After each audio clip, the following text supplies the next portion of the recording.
Ramadan tiba, Ramadan tiba, Ramadan tiba. Marhaban ya Ramadan, marhaban ya Ramadan, marhaban ya Ramadan, marhaban ya Ramadan.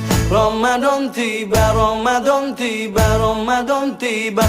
Marhaban ya Ramadan, marhaban ya Ramadan, marhaban ya Ramadan, marhaban ya Ramadan.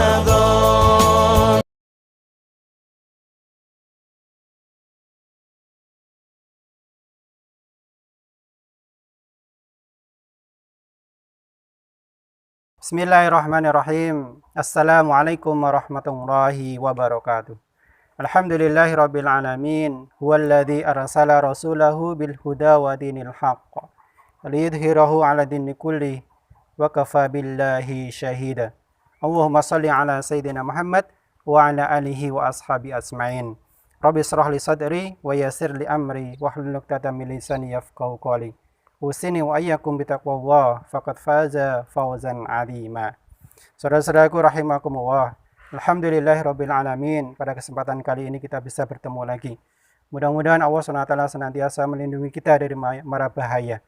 Mudah-mudahan kita sampai ke akhir bulan Ramadan kita akan mendapatkan rahmat maghfirah dari Allah SWT. Berbicara masalah agama fitrah, kita akan berbicara masalah agama kita sendiri, yaitu agama Islam. Walaupun banyak di antara orang-orang, di balik itu semuanya ada orang yang tidak percaya dengan agama Islam, bahkan ada yang merongrong dari dalam sendiri dan bahkan ingin menghancurkan Islam itu sendiri.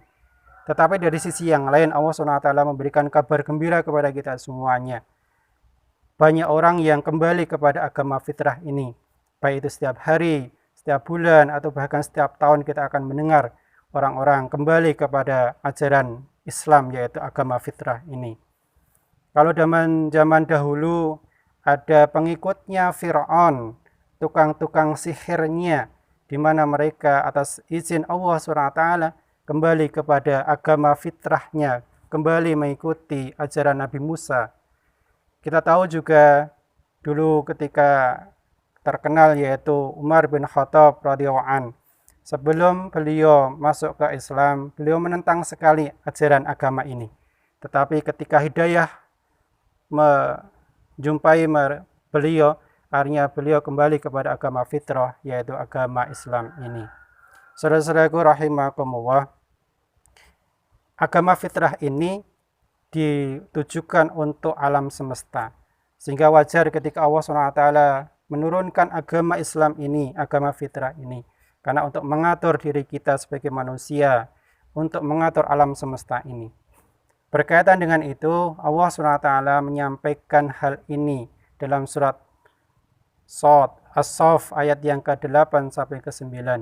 A'udzubillahi minasyaitonirrajim. Bismillahirrahmanirrahim.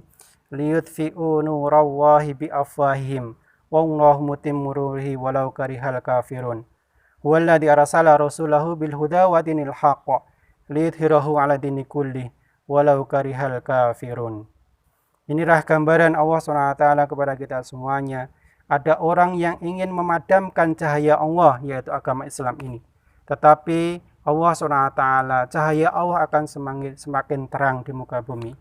Dan kita yakin bahwa agama Allah pasti akan menang. Walaupun orang-orang kafir, walaupun orang-orang musyrik tidak rela, tidak ridho dengan apa yang ada saat ini.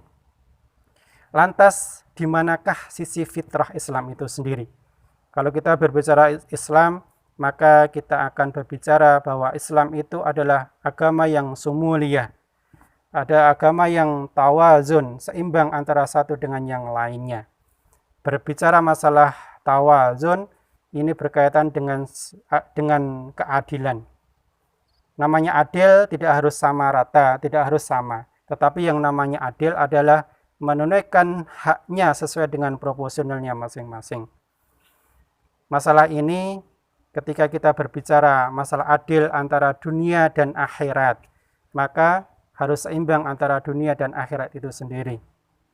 Walaupun agama kita, hablum minallahnya atau menyembahnya kita kepada Allah SWT itu bagian daripada tujuan dari Allah menciptakan kita sendiri, tetapi kita tidak mengabaikan yang namanya sisi materi.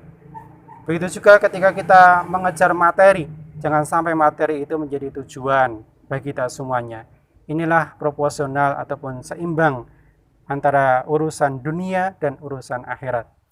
Suatu ketika ada para istri sahabat Rasul, di mana mereka itu tidak bersolek atau mereka bahkan tidak mensisir rambut mereka sendiri.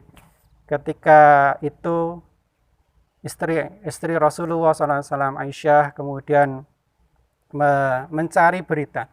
Kenapa mereka seperti itu? Ternyata mereka ditinggal suami mereka atau para sahabat ini senantiasa beribadah, kemudian tidak menghiraukan istri-istri beliau, para sahabat ini.